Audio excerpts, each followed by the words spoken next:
Hey guys, welcome to yet another session. In today's episode, we are looking up at mental health. And when I was asked to talk about this, I decided to take a more personal approach rather than talk about mental health in general. So, in today's episode, we're actually talking about my mental health. So, for me, I haven't been diagnosed with depression or anxiety, but that doesn't mean I don't experience them and they don't affect me. So the first time I remember feeling depressed, or the first time I realized like, okay, this is what I'm feeling, was somewhere after the 7th grade. I remember my dad was driving and he looked in the rear view mirror, and then he saw me. I was lost in thought. I don't know where I was, but I remember not feeling fine. I remember everything was fine, but surprisingly, I wasn't. And that's a bit shocking for someone who was in the 7th grade, right? Yeah, so he said something like, hey, are you alright? This is not you. And I kept quiet because when he said that, I realized he's right. Like, what's going on? Is there something wrong? Years later, I would be in the same car, telling the same person, my dad, telling him I was frustrated with this life thing. I just wanted it to end. And it's something that I recently just started thinking about, that the first time I ever felt depressed like that was when I was in his car and having a conversation with him.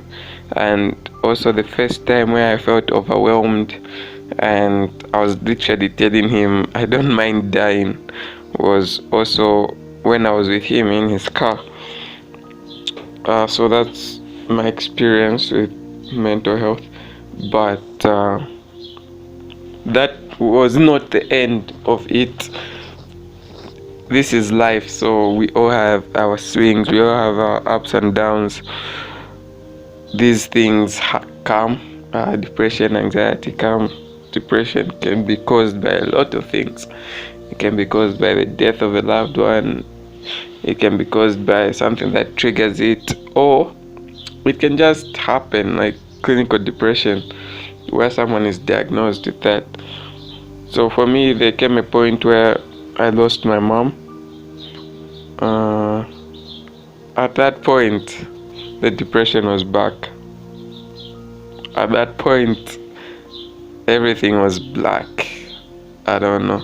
But then you realize that even when you feel like that, that is not the end. There's always a future. Imagine if I didn't talk to my dad that time and decided to take a more personal approach to it.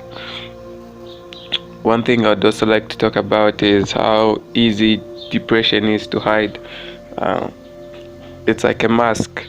I remember feeling depressed and doing more of like suicidal poems because I couldn't really talk to anyone like that, but I could do poems. So I did a lot of poems, and I remember when I would do a poem, I would send them to my friends, and most of them were like, oh, this is really good, this is a really good poem and everything. But one of them, I remember his name is no, I won't mention his name. He's like, yo, I'm worried, are these real, is this fiction? And I told him, of course it's fiction, but honestly speaking, that was the truth. And those poems were sort of like me trying to communicate, and for him to see that, like, it meant a lot. So just telling you guys to be aware, look after your friends. If you are the one going through, talk to someone.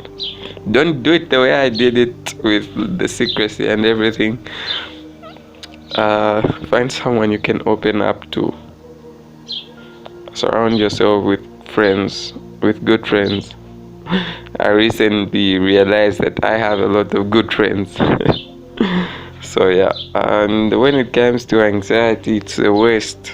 It's a waste. I'm sure if you guys could understand when I say this. Even with the simplest things, anxiety can make you sick. You just feel a different kind of way. I'll give an example of you've written an exam. I don't know if this illustration holds water. You've written an exam and you know you've passed, or you think you've passed, but before results come out, the anxiety can cripple you regardless of what you wrote, even in the simplest of stuff. So for that too, I think it might take a lot of time to get the hang of it, but eventually you learn to live with it. You learn not to overreact with it. I think overreact is the wrong term. You learn to accommodate it and you'll be fine eventually. So you've been with me, Zambu Sakala. It's always a pleasure to get invited on these talks. Thank you very much for having me. And like and subscribe and share. Thank you.